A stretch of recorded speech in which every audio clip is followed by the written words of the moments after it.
ಓಂ ನಮೋ ವಾಲ್ಮೀಕಿಯೇ. ನಮಸ್ಕಾರ ಬಂಧುಗಳೇ. ನಾನು ನಿವೃತ್ತ ಪ್ರಾಧ್ಯಾಪಕ ಡಾಕ್ಟರ್ ಅರ್ಜುನ್ ಪಂಗಣ್ಣವರ್.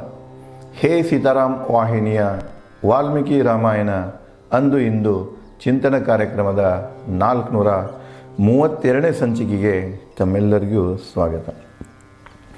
ಹಿಂದಿನ ಸಂಚಿಕೆಯಲ್ಲಿ ರಾಮ ತಾರಾಳ, ಅಂಗದ ಮತ್ತು ಸುಗ್ರೀವನ ದುಃಖ ನೋಡಿ ಅವರಿಗೆ ಸಮಾಧಾನದ ಮಾತು ಹೇಳುವ ಮೂಲಕ ಬ್ರಹ್ಮಜ್ಞಾನದ ವಿಚಾರಗಳನ್ನು ಅವರು ಮುಂದೆ ತೆರೆದಿಡ್ತಾರೆ.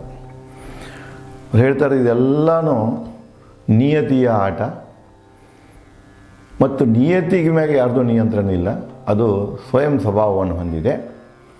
ಇನ್ನು ನಿಯತಿಗೆ ಆಧೀನದಲ್ಲಿರುವುದು ಕಾಲ. ಕಾಲದ ಆಧೀನದಲ್ಲಿ ನಿಯತಿ ಇರುವುದಿಲ್ಲ, ಆದರೆ ನಿಯತಿ ಆಧೀನದಲ್ಲಿ ಕಾಲ ಇದೆ. ಕಾಲ ತನ್ನದೇ ಆದಂತಹ ಒಂದು ಪರಿಧಿಯನ್ನು ಹೊಂದಿದೆ, ಅದು ಸ್ವಯಂ ಆಗಿ ಅದನ್ನು ಉಲ್ಲಂಘಿಸುವುದಿಲ್ಲ. ತನ್ನ ನಿಯಮಗಳನ್ನು ತಾನು ಕಾಲವು ಉಲ್ಲಂಘಿಸುವುದಿಲ್ಲ ಅಂಥೇಳಿ ಕಾಲದ ಬಗ್ಗೆ ವ್ಯಾಖ್ಯಾನ ಮತ್ತು ಆಯಾಮ ಆ ಥರ ಚಿಂತನೆಗಳನ್ನು ಇಲ್ಲಿ ವಾಲ್ಮೀಕಿಯವರು ಈ ಮೂಲಕ ಮುಂದುವರ್ಸ್ಯಾರ. ಕಾಲವು ಅಮಿತ ಸ್ವಯಂ ಉಲ್ಲಂಘಿಸದು, ಸ್ವಯಂ ಸ್ವಭಾವವನ್ನು ಉಲ್ಲಂಘಿಸದು. ಕಾಲ ಯಾರ ಸಾಧನವೂ ಅಲ್ಲ. ಸಮಯ ಏನಿದೆಯಲ್ಲ, ಕಾಲ ಏನಿದೆ, ಇದು ಯಾರ್ದು ಅಸ್ತ್ರ ಅಲ್ಲ, ಇದು ಯಾರದು ಸಾಧನ ಅಲ್ಲ, ಮೀನ್ಸ್ ಅಲ್ಲ. It is not a tool or means or instrument in anybody's hand. ಯಾರ ಕೈಯಲ್ಲಿ ಒಂದು ಅಸ್ತ್ರ ಅಲ್ಲ, ಯಾರ ಕೈಯಲ್ಲೂ ಇದು ಸಿಗುವುದಿಲ್ಲ. ಇದು ಯಾರ ಸಾಧನವೂ ಅಲ್ಲ, ಸಂಬಂಧಿಯೂ ಅಲ್ಲ. ಇಲ್ಲೇ ಇದಕ್ಕೆ ಯಾವುದೂ ರಿಲೇಟೆಡ್ ಇಲ್ಲ, ಇಂಡಿಪೆಂಡೆಂಟ್. ಹೆಂಗೆ ವೇರಿಯಬಲ್ಸ್ ಬರ್ತಾವಲ್ಲ, ಚಲಕಗಳಂತ ಕರೀತಾರೆ, ಮ್ಯಾಥಮೆಟಿಕ್ಸ್ದಲ್ಲಿ ಬರ್ತಾವ, ಎಕನಾಮಿಕ್ಸ್ದಲ್ಲಿನೂ ಬರ್ತಾವ. ಸ್ವತಂತ್ರ ಚಲಕಗಳು, ಅವಲಂಬಿತ ಚಲಕಗಳು. ಇಲ್ಲಿ ಕಾಲ ಏನಿದೆ, ಇದು ಸ್ವತಂತ್ರ ಚಲಕ ಇದೆ, ಇಂಡಿಪೆಂಡೆಂಟ್ ವೇರಿಯಬಲ್ ಇದೆ. ಇದರ ಚಟುವಟಿಕೆಗಳು ಯಾವುದನ್ನು ಅವಲಂಬಿಸಿಲ್ಲ. ಬೇರೆದರಲ್ಲಿ ಏನಾದರೂ ಬದಲಾವಣೆ ಆದರೆ ಕಾಲದಲ್ಲಿ ಬದಲಾವಣೆ ಆಗ್ತಿದೆ ಅನ್ನೋದು ತಪ್ಪು. ಕಾಲ ಯಾವಾಗಲೂ ಸ್ವತಂತ್ರವಾಗಿದೆ. ಕಾಲ ಯಾರ ಸಂಬಂಧಿಯೂ ಅಲ್ಲ, ಸಾಧ್ಯವಿಲ್ಲ ಯಾರಿಂದಲೂ ಅದರ ಸವಾರಿ. ಇನ್ನು ಕಾಲದ ಮ್ಯಾಗೆ ಕೂತ್ಕೊಂಡು ಸವಾರಿ ಮಾಡ್ತೀನಂದ್ರೆ ಅದು ಯಾರಿಗೂ ಸಾಧ್ಯವಿಲ್ಲ. ಮೊದಲೇ ಹೇಳ್ಯಾರ, ಕಾಲ ಯಾರದು ಸಾಧನ ಅಲ್ಲ, ಯಾರ ಸಂಬಂಧಿಯೂ ಅಲ್ಲ, ಮತ್ತು ಯಾರ ಸವಾರಿಯೂ ಅಲ್ಲ. ಅದೇನು ಕುದುರೆ, ಕತ್ತಿ, ಪಕ್ಷಿ, ವಿಮಾನ ಏನಾದರೂ ಸಿಕ್ಕು ಅಂದ್ರೆ ಅದ್ರ ಮ್ಯಾಗ ಹೆಂಗೆ ಮನುಷ್ಯ ಸವಾರಿ ಅಂದರೆ ಅದ್ರ ಮ್ಯಾಗ ನಿಯಂತ್ರಣ ಇದ್ದಾಗ ಹಿಡಿದು ಬಂದಾಗ ಸವಾರಿ ಮಾಡ್ತಾನೆ. ಕುದುರೆ ಮ್ಯಾಗ ಸವಾರಿ ಮಾಡಬೇಕಾಯ್ತಾರೆ ಕುದುರೆ ಮ್ಯಾಗ ನಿಯಂತ್ರಣ ಬೇಕು ಅವನಿಗೆ. ವಿಮಾನದಲ್ಲಿ ಸವಾರಿ ಮಾಡ್ಬೇಕಾರೆ ವಿಮಾನ ನಡೆಸ್ಕೊಂಡು ಹೋಗುವಂಥ ನಿಯಂತ್ರಣ. ಪ್ರತಿಯೊಂದರೂ ನೀವು ಯಾವುದನ್ನು ಸವಾರಿ ಅಂತ ಉಪಯೋಗ ಮಾಡ್ತೀರೋ ಅದ್ರ ಮೇಲೆ ನಿಯಂತ್ರಣ ಬೇಕು. ಆದರೆ ಇಲ್ಲೇ ಕಾಲವು ಯಾರ ಸವಾರಿಯೂ ಅಲ್ಲ.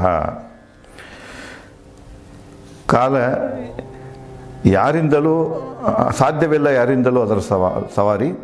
ಕಾಲದ ಮುಂದೆ ಸರಿ ಸಮಾನರು ಎಲ್ಲರೂ. Every one is equal before the time. ಸಮಯದ ಮುಂದೆ ಎಲ್ಲರೂ ಸರಿ ಸಮಾನರು. ಸಮಯ ಯಾರ ಮಧ್ಯದಲ್ಲೂ ತಾರತಮ್ಯ ಮಾಡುವುದಿಲ್ಲ. ಯಾವ ರೀತಿ ಸಂವಿಧಾನದಲ್ಲಿ ಹೇಳ್ತಲ್ಲ, ಭಾರತೀಯ ಸಂವಿಧಾನದಲ್ಲಿ all are equal before law, article 14 and 15 ಅದಲ್ಲ, ಆ ರೀತಿಯಲ್ಲಿ ಕಾಲದ ಮುಂದೆ ಶ್ರೀಮಂತನೂ ಅಷ್ಟೇ, ಬಡವನೂ ಅಷ್ಟೇ, ರಾಜನೂ ಅಷ್ಟೇ, ರಂಕನೂ ಅಷ್ಟೇ, ಎಲ್ಲರೂ ಅಷ್ಟೇ. ಅದರ ಮುಂದೆ ಕಾಲದ ಮುಂದೆ ಸರಿ ಸಮಾನರು ಎಲ್ಲರೂ. ಆದರೆ ಕಾಲ ತರುವುದು ಎಲ್ಲ ಬದಲಾವಣೆ. ಕಾಲವನ್ನು ಪ್ರಭಾವಿಸುವಂಥ ಅಂಶಗಳು ಯಾವುವೂ ಇಲ್ಲ. ಕಾಲ ಸ್ವತಂತ್ರವಾಗಿದೆ. ಆದರೆ ಕಾಲ ಮಾತ್ರ ಎಲ್ಲದರ ಮೇಲೆ ಬದಲಾವಣೆಗಳನ್ನು ತರುತ್ತಿದೆ. ಕಾಲ ತರುವುದು ಎಲ್ಲ ಬದಲಾವಣೆ ಅಂದರೆ ಇಷ್ಟೆಲ್ಲ ರಂಕ್ ಇದ್ದವ ರಾಜ ಆಗ್ಬೋದು, ರಾಜ ಇದ್ದವ ರಂಕ್ ಆಗ್ಬೋದು, ಲಕ್ಷಾಪತಿ ಇದ್ದವ ಭಿಕ್ಷುಕನಾಗ್ಬೋದು, ಭಿಕ್ಷುಕನಿದ್ದವ ಲಕ್ಷಾಪತಿ ಆಗ್ಬೋದು, ಏನು ಬೇಕಾದಾಗ್ಬೋದು. ಅದನ್ನೆಲ್ಲ ನಿರ್ಧರಿಸೋದು ಯಾವುದಂದರೆ ಕಾಲ, ಸಮಯ. ಸಮಯ ಸರಿ ಇತ್ತಂದ್ರೆ ಕೆಲವೊಂದು ಗಾದೆ ಮಾತುಗಳದಾವ. ಸಮಯ ಸರಿ ಇತ್ತಂದ್ರೆ ಯಕಶ್ಚಿತ್ ಮನುಷ್ಯನೂ ಕೂಡ ಬಲಾಢ್ಯನಾಗ್ತಾನೆ. ಅದಕ್ಕೆ ಸಮಯ ಎಲ್ಲ ಬದಲಾವಣೆಗಳಿಗೂ ಕಾರಣವಾಗಿದೆ. ಅದನ್ನೇ ಮುಂದುವರ್ಸಿ ಹೇಳ್ತಾರೆ, ಕಾಲ ಬಂದಾಗ ಸದ್ಗುಣ ಸಂಪತ್ತು ಸುಖ ದುಃಖಗಳು ತಿಳಿಯುವು. ಒಳ್ಳೆಯ ಸಮಯ ಇತ್ತಂದ್ರೆ ನಮಗೆ ಇವತ್ತರ ಅರಿವಾಗ್ತದೆ, ಸದ್ಗುಣದ ಬಗ್ಗೆ ಅರಿವಾಗ್ತದೆ, ಸಂಪತ್ತಿನ ಬಗ್ಗೆ ಸಿಗ್ತದೆ, ಸುಖ ದುಃಖಗಳ ಬಗ್ಗೆ ಇವೆಲ್ಲ ಥರ ಬಗ್ಗೆ ತಿಳುವಳಿಕೆ ನಮಗೆ ಕಾಲ ಬಂದಾಗ ಮಾತ್ರ ತಿಳಿತಿದೆ. ಇವೆಲ್ಲ ಗೋಚರಿಸ್ತವ. ಸಿಕ್ಕಿದೆ ವಾಲಿಗೆ ಪ್ರತಿಫಲ ಸ್ವಭಾವಕ್ಕೆ ತಕ್ಕಂತೆ. ಇನ್ನು ಆ ಕಾಲದ ನಿರ್ಧಾರದಲ್ಲಿ ವಾಲಿ ತಾ ಏನು ಕೃತ್ಯಗಳನ್ನು ಎಸಗ್ಯಾನ, ಅವನ ಕೃತ್ಯಗಳಿಗೆ ತಕ್ಕ, ಅವನ ಕರ್ಮಕ್ಕೆ ತಕ್ಕ, ಅವನ ಕೆಲಸಕ್ಕೆ ತಕ್ಕ ಅವನಿಗೆ ಫಲ ಸಿಕ್ಕಿದೆ. ಆ ಫಲ ಕೊಟ್ಟದ್ಯಾವುದೋ ಇದು ಕಾಲದ ನಿರ್ಧಾರ. ಕಾಲ ಕೊಟ್ಟಂಥ ಫಲ ಅಂದರೆ ಇಲ್ಲಿಗೆ ಮುಗೀತು ಒಂದು, ಅವನಿಗೆ ಸಾವು ತಂದಿದ್ದನೇ ಆ ಕಾಲ. ಸ್ನೇಹಿ, ದಾನಿ, ಅರ್ಥ, ಸ್ವಯಂ ಯೋಗಿಯಾಗಿದ್ದ ವಾಲಿ. ವಾಲಿ ಗುಣಗಳನ್ನು ರಾಮ ಹೇಳ್ತಾನೆ. ಸ್ನೇಹಮಯಿ ವಾಲಿ ಏನೋ ತಮ್ಮನ ಜೊತೆಗೆ ಕೆಲವೊಂದು ಮನಸ್ತಾಪ ಆಗಿ, ತಪ್ಪು ತಿಳುವಳಿಕೆಯಿಂದಾಗಿ, ಸರಿಯಾಗಿ ಸ್ಥಿತಿಯನ್ನು ಅರ್ಥ ಮಾಡಿಕೊಳ್ಳದೆ ಸಿಟ್ಟಿನಿಂದ ಸುಗ್ರೀವನ ಮೇಲೆ ಏನು ಮಾಡ್ತಾನೆ, ಸೀಡ ತೆಗೆಯೋಕ್ಕೆ ಹೋಗ್ತಾನೆ. ಅವನ ಕಸ್ಕೊಂಡು ಅವನಿಗೆ ಬೆನ್ನು ಹತ್ತಿ ತೊಂದರೆ ಕೊಡ್ತಿರ್ತಾನೆ. ಆದರೆ ಸ್ವಭಾವದಲ್ಲಿ ಅವನು ಎಲ್ಲರ ಸ್ನೇಹಿಯಾಗಿದ್ದ. ದಾನಿ ಕೂಡ ಅವನು ಬೇಡಿದವರಿಗೆ ಏನು ಕೊಡ್ತಾರೆ, ಏನು ಕೇಳ್ತಾರೆ ಅದನ್ನೆಲ್ಲ ದಾನ ಮಾಡ್ತಿದ್ದ. ರಾಮನಿಗೆ ಕೂಡ ಹೇಳ್ತಾನೆ ಅವನು, ನೀನು ನನ್ನ ಮುಂದೆ ಹೇಳಿದರೆ ನಾನು ಸೀತೆಯನ್ನು ರಾವಣನಿಂದ ಬಿಡಿಸ್ತಂದು ಕೊಡ್ತಿದ್ದೆ. ಈ ಮಾತನ್ನು ಹೇಳ್ತಾರೋ ಅಂದ್ರೆ ಮಹಾದಾನಿಯೇ ಆಗಿರ್ತಾನೆ. ಸಾಕಷ್ಟು ಅರ್ಥ ಸಂಯೋಗಿಯಾಗಿದ್ದ ವಾಲಿ. ಸಾಕಷ್ಟು ಅವನಲ್ಲಿ ಸಂಪತ್ತು ಇತ್ತು. ತತ್ವಜ್ಞಾನಿನೂ ಆಗಿದ್ದವು. ಅರ್ಥ ಅಂದರೆ ಇಲ್ಲಿ ಸಂಪತ್ತು ಬರ್ತಿದೆ, ಅರ್ಥ ಅಂದರೆ ಇಲ್ಲಿ ಜ್ಞಾನವೂ ಬರ್ತಿದೆ. ಎಲ್ಲ ಪ್ರಕಾರದ ಸಂಪತ್ತು ಅವನಲ್ಲಿ ಕೇಂದ್ರೀಕೃತವಾಗಿತ್ತು. ಜೀವ ಭಯವಿಲ್ಲದೆ ಯುದ್ಧ ಮಾಡಿದ ವಾಲಿ. ಈಗ ಸಾಯು ಕಾಲಕ್ಕೆ ಅವನು ತನ್ನ ಜೀವ ಭಯ ಇಲ್ಲದೆ ಒಬ್ಬ ಪರಾಕ್ರಮಿಯಂತೆ ಸೆಣಸಾಡ್ಯಾನ, ಯುದ್ಧ ಮಾಡಿದನ. ನಿಜ ಯುದ್ಧ ಮಾಡಿದ ಧರ್ಮನಿಷ್ಠ ವಾಲಿ. ಯುದ್ಧ ಮಾಡೋ ಕಾಲಕ್ಕೂ ಯಾವುದೇ ಮೋಸ ಮಾಡಲಿಲ್ಲ ಅವನು. ಅವನೊಬ್ಬ ಧರ್ಮನಿಷ್ಠ, ಧರ್ಮಸೂತ್ರಗಳನ್ನು ಪಾಲಿಸುವಂಥ ವ್ಯಕ್ತಿ. ಧರ್ಮಸೂತ್ರ ಅಂದರೆ ಈ ನೀತಿ ನಿಯಮಗಳು, ಒಂದು ಪ್ರದೇಶದಲ್ಲಿ ಹಾಕಿಕೊಂಡಂಥ ನೀತಿ ನಿಯಮಗಳು, ಅಥವಾ ಇವತ್ತಿನ ಭಾಷೆಯಲ್ಲಿ ಹೇಳಿದರೆ ಸಂವಿಧಾನ ಮತ್ತು ಕಾನೂನುಗಳು. ಸಂವಿಧಾನ ಕಾನೂನುಗಳನ್ನು ಪಾಲಿಸಿದವನು. ಯುದ್ಧ ಮಾಡಿದ ಧರ್ಮನಿಷ್ಠ ವಾಲಿ ಯಾವುದೇ ಅಧರ್ಮ ಕೆಲಸವನ್ನು ಅಲ್ಲಿ ಯಾವುದೇ ಉಲ್ಲಂಘನೆ ಮಾಡಲಿಲ್ಲ ಅವನು. ಮರಣ ಮಾರ್ಗವನ್ನೇ ಆಯ್ದ ವಾಲಿ. ಅವನು ಕೂಡ ಅವನ ಆಯ್ಕೆ ಮಾಡಿದಂಥ ಮಾರ್ಗ ಇದು. ನಿನ್ನ ಮಾತು ಕೇಳಿಕೊಂಡು ಯುದ್ಧ ಮಾಡ್ತಿದ್ದಿಲ್ಲ ಅಂದರೆ, ಸುಗ್ರೀವನಿಗೆ ಅವನು ತೊಂದರೆ ಕೊಡ್ತಿದ್ದಿಲ್ಲ ಅಂದರೆ ಅವನಿಗೆ ಈ ಸಾವು ಬರ್ತಿದ್ದಿಲ್ಲ. ಅದಕ್ಕೆ ಈ ಸಾವಿನ ಮಾರ್ಗವನ್ನು ಸ್ವಯಂ ಅವನೇ ಆಯ್ಕೆ ಮಾಡಿಕೊಂಡದ್ದು. ಶೋಕ ಸಾಕು ಕಾಲದಂತೆ ಸಾಗುವನ. ಬಹಳ ದುಃಖ ಮಾಡಿ ಉಪಯೋಗ ಇಲ್ಲ. ಕಾಲ ಹೇಗೆ ಹೊರಟಿದೆಯಲ್ಲ, ಕಾಲ ಏನು ಹೇಳ್ತಿದೆಯಲ್ಲ, ಕಾಲ ಹೇಗೆ ತೊಗೊಂಡು ಹೋಗ್ತಿದೆ ನಮ್ಮನ್ನು, ಹಾಗೆ ಹೋಗಿಬಿಡೋಣ. ಅದಕ್ಕೆ ಹೇಳ್ತಾರೆ, ಸಮಯ ಬಡವಲವ ಮಹಾಪರಾಕ್ರಮಿ. ಸಮಯದ ಮುಂದೆ ನಾವು ಏನೂ ಅಲ್ಲ. ಯಾವ ವಿಜ್ಞಾನ, ತತ್ವಜ್ಞಾನ ಎಲ್ಲವೂ ಶೂನ್ಯ. ನಾವು ಏನೇ ಹೋಗಬೇಕಾಗಿತ್ತಂದ್ರೆ ಕಾಲಕ್ಕೆ ತಕ್ಕಂತೆ ಹೋಗ್ತೇವೆ. ಕಾಲದ ನಿರ್ಣಯವೇ, ನಿರ್ಧಾರವೇ ಅಂತಿಮ. ಕಾಲದಂತೆ ನಾವು ಹೋಗ್ತೇವೆ, ಕಾಲದ ನಿರ್ಧಾರದಂತೆ ನಾವು ಸಾಗ್ತೇವೆ.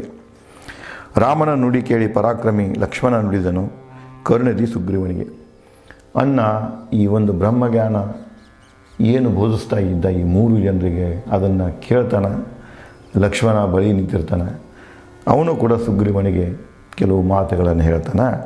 ಸುಗ್ರೀವ, ವಾಲಿ ಅಂತ್ಯಕ್ರಿಯೆಗೆ ನೀನು ತಾರ ಮತ್ತು ಅಂಗದ ಸಿದ್ಧರಾಗಿರಿ. ವಾಲಿ ಶವದ ಅಂತ್ಯಕ್ರಿಯೆ ಮಾಡೋಣ, ಅದಕ್ಕೆ ನೀವು ಮಾನಸಿಕವಾಗಿ 3 ಜನ ಸಿದ್ಧರಾಗಿರಿ. ಏರ್ಪಡಿ ಸೂಚಿತೆ. ನೋಡಪ್ಪ, ಹಿಂಗೆ ಓದ್ಕೊಂಡು ಬೇಡ. ಮುಂದಿನ ಕಾರ್ಯ ಏನಂದ್ರೆ, ಈ ಶವವನ್ನು ನಾವು ಏನು ಮಾಡಬೇಕಾಗ್ತಿದೆ, ಅದನ್ನು ಅಂತ್ಯಗೊಳಿಸಬೇಕಾಗ್ತಿದೆ. ಆಗಿನ ರೂಢಿ ಪ್ರಕಾರ ಅದು ಏನಪ್ಪ ಅಂದರೆ ಚಿತೆಗೆ ಕೊಡ್ತಿದ್ರು. ಅದಕ್ಕೆ ಅವನು ಹೇಳ್ತಾನೆ, ಚಿತೆಯ ಏರ್ಪಾಡನ್ನು ಮಾಡಲಿಕ್ಕೆ ಹೇಳು ಅಂತ ಸುಗ್ರೀವನಿಗೆ ಲಕ್ಷ್ಮಣ ಹೇಳ್ತಾನೆ. ಆಜ್ಞಾಪಿಸು ವನ ಶ್ರೀಗಂಧ ಕಟ್ಟಿಗೆ ಸೇರಿಸಲು. ನೋಡ್ರಿ, ಯಾವಾಗೂ ಕೂಡ ಈ ಮಹಾತ್ಮರು ಜ್ಞಾನಿಗಳು, ಇವರ ಅರಸರು ಇವರೆಲ್ಲ ಸಾಮಾನ್ಯವಾಗಿ ತೀರ್ಕೊಂಡಾಗ ಅವರ ಶವವನ್ನು ಶ್ರೀಗಂಧ ಕಟ್ಟಿಗೆಗಳಲ್ಲಿಟ್ಟು ಸುಡ್ತಿದ್ರು. ಅದಕ್ಕೆ ಸುಗ್ರೀವ ಹೇಳ್ತಾನೆ ತನ್ನ ಮಂತ್ರಿಗಳಿಗೆ ಹೇಳಿ, ಅನ್ನನ ಚಿತೆ ತಯಾರು ಮಾಡಿರಿ, ಚಿತೆಗಾಗಿ ಶ್ರೀಗಂಧ ಕಟ್ಟಿಗೆಯನ್ನು ಸೇರಿಸಿರಿ, ಸಿದ್ಧವಾಗಲಿ ಚಿತೆಗರ್ಪಿಸಲು ವಾಲಿದೆಯಾ. ನೀವು ಚಿತೆಯನ್ನು ಶ್ರೀಗಂಧ ಕಟ್ಟಿಗೆಯಿಂದ ತಯಾರು ಮಾಡಿ ಮುಂದೆ ನಮ್ಮ ಅನ್ನನಾದಂಥ ವಾಲಿದೇಹವನ್ನು ಅದಕ್ಕೆ ಅರ್ಪಿಸೋಣ ಅಂತ ಹೇಳ್ತಾನೆ. ದುಃಖಿಸದಿರು ಕಿಷ್ಕಿಂಧ ಹೊಣೆ ನಿನ್ನದು ತರಲು ಹೇಳಿ ಅಂಗದನಿಗೆ ಚಿತೆಗಾಗಿ. ಅವ ಹೇಳ್ತಾನೆ ಸುಗ್ರೀವ್ಗ, ಇನ್ನು ಕಿಷ್ಕಿಂಧದ ಜವಾಬ್ದಾರಿ ನಿಂದೈತಪ್ಪ, ನೀನು ದುಃಖ ಆಳ್ಕೋತಕೊಂಡ ಹೋಗಿ. ಸಾಮಾನ್ಯವಾಗಿ ನೋಡಿ ಸತ್ತಾಗಳು ಅದಕ್ಕೆ ಆ ಸಮಾಧಾನದ ಮಾತು ಹೇಳಕ್ಕೆ ಹೋದವರೆಲ್ಲ ಇದನ್ನ ಹೇಳ್ತಾರೆ, ಸತ್ತೋದ ಅವನ ಜವಾಬ್ದಾರಿಗಳಿರ್ತಾವೆ, ಇನ್ನು ಹೆಂಗೆ ದುಃಖ ಮಾಡ್ಕೊಂತ ಅಗಲಿಕೆಯ ದುಃಖ ಪಡ್ಕೋತ ಕೂತ್ರ ಆಗೋದಿಲ್ಲ, ಅವು ಮುಂದಿನ ಜವಾಬ್ದಾರಿಗಳೇನದಾವ ಜವಾಬ್ದಾರಿಗಳನ್ನು ನೀವು ಎದ್ದು ನಿರ್ವಹಿಸಿ ಅನ್ನುವಂಥ ಈ ಮಾತಿನ ಸಮಾಧಾನದ ಮಾತುಗಳೇನದಾವಲ್ಲ ಇವು ಆ ಕಾಲದಿಂದನೂ ಬಂದಿದೆ.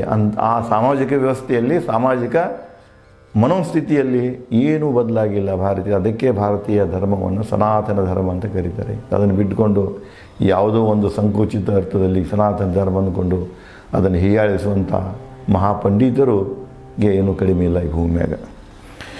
ಮುಂದುವರೆದು, ದುಃಖಿಸದಿರು ಕಿಷ್ಕಿಂಧ ಹೊಣೆ ನಿನ್ನದು ತರಲು ಹೇಳಿ ಅಂಗದನಿಗೆ ಚಿತೆಗಾಗಿ. ಅಂಗದನಿಗೆ ಆದೇಶ ಕೊಡುವ ಚಿತೆ ವ್ಯವಸ್ಥೆಯೆಲ್ಲ ಮಾಡಲಿ ಅಂತ ಲಕ್ಷ್ಮಣ ಸುಗ್ರೀವನಿಗೆ ಹೇಳ್ತಾನೆ. ಮತ್ತು ಇದೇ ರೀತಿಯಾಗಿ ಮತ್ತೇನು ಲಕ್ಷ್ಮಣ ಅವನಿಗೆ ಹೇಳ್ತಾನೆ, ಮತ್ತೇನು ಚಿಂತನೆಗಳು ಅಲ್ಲಿ ಬರ್ತಾವ ಅನ್ನೋದನ್ನು ನಾನು ತಮಗೆ ಮುಂದಿನ ಸಂಚಿಕೆಯಲ್ಲಿ ಹಂಚಿಕೊಳ್ಳುತ್ತೇನೆ. ಧನ್ಯವಾದಗಳು.